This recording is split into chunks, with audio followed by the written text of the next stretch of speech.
රමේෂයා bike එක අතුරු වෙනවකෝ. අද මොහේ යන්නද? පොඩි ගමනක් ඉතින්. අද ජීන් එනවකෝ. ඉමයා අද වාඩි යෝගේනේ.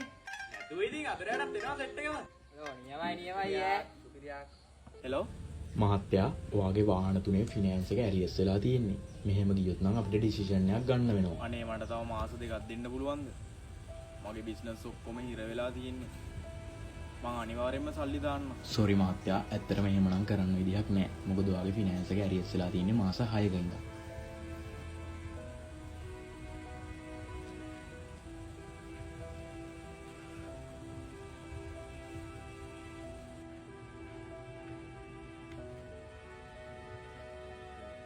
කාර්යයක් වුණා කියලා ආරංචියක් ආවම මොකෝ ගන්නෙන් තත්ති?